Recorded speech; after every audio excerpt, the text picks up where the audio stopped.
नमस्कार, मी मंजुषा पिंपळवाडकर. आपल्याला सगळ्यांना माहिती की आज वटसावित्री पौर्णिमा. आपण सगळेजण वडाच्या झाडाला जातो, खूप छान तिला प्रदक्षिणा घालतो, नमस्कार करतो, दीर्घ आयुष्य आपल्या नवऱ्याला लाभू दे असं पण म्हणतो. आणि तशीच एका सत्यवान आणि सावित्रीची कथा, सत्यकथा, विनायक दामोदर सावरकर आपल्याला सगळ्यांना माहिती आहे. यांची पत्नी माई, खरं तर सावरकरचं शिक्षण बॅरिस्टर करण्यासाठी सावरकर लंडनला जाणार होते आणि माईंनी त्यांना ऑप्शन केलं. खूप आनंद झाला माईला की आपला नवरा बॅरिस्टर होणार आणि वापस आल्यानंतर आपण सुखी संपन्न असं जीवन जगणार. तिला माहिती होतं, कारण बॅरिस्टर लोक खूप छान जगतात हे तिला माहिती होतं. आणि मग तिने काय केलं, ऑप्शन केलं. पती हा लंडनला गेला आणि मग वापस आले सावरकर. तर एके दिवशी डोंगरीच्या तुरुंगातून त्यांना बोलावून आलं.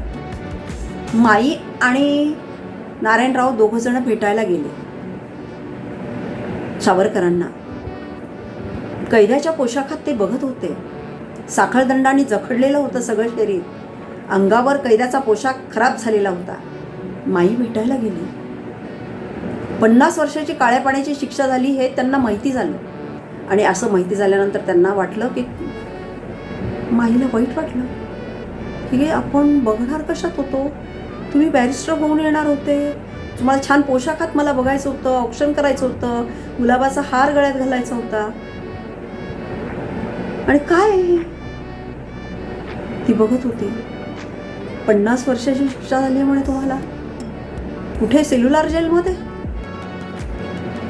त्या यमपुरीत तुम्ही जाणार म्हणे. पण धीर द्यायचा होता नवऱ्याला.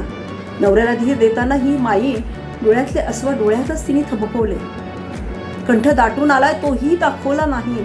आणि म्हणते कशी, म्हणतेत माई कशी, पतिव्रतेचे व्रतमी धरले, पतिव्रतेचे व्रतमी धरले, खास पुन्हा पाहिन चरणा, खास पुन्हा पाहिन चरणा, सत्यवान तुम्ही मी सावित्री, सत्यवान तुम्ही मी सावित्री, नव्या भारती नवी धारित्री, आशा ही गात्रोगात्री, आशा ही गात्रोगात्री, पराभूत तो यमराणा, पराभूत तो यमराणा असं म्हणत होते.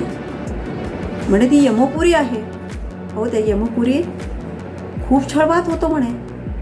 त्या छळाला कंटाळून तुम्ही बघा, स्वतःच्या जीवाचं काही बरं वाईट करायचं नाही, कारण तुम्ही सत्यवान आहात, मी सावित्री आहे, आणि तुम्ही आल्याशिवाय भारत माता ही स्वातंत्र्य होणार नाही,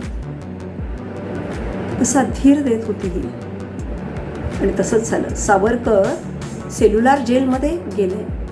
तब्बल 8 वर्षांनी सावरकरांची सुटका तिथनं झाली, त्या यमपुरीतनं. पुन्हा आपल्या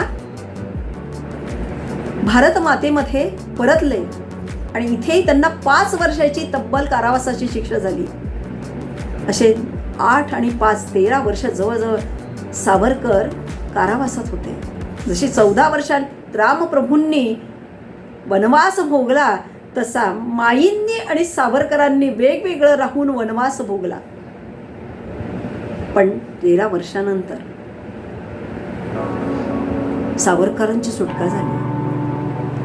सुटका झाल्यानंतर अनेक ठिकाणी लोकांनी ठिकठिकाणी सावरकरांचे सत्कार केले, कारण एक वाघ हा पिंजऱ्यातून बाहेर आला होता, दरकाळ्या फोडून, आणि सावरकर बाहेर आले होते. ठिकठिकाणी नतमस्तक झाले लोक, त्यांच्या चरणाशी नमस्कार करायला लागले, त्यांना फुलांच्या पायघड्या घालण्यात आल्या, ठिकठिकाणी त्यांचे सत्कार झाले. माईसोबत आनंदाने ती खूप खुश झाली.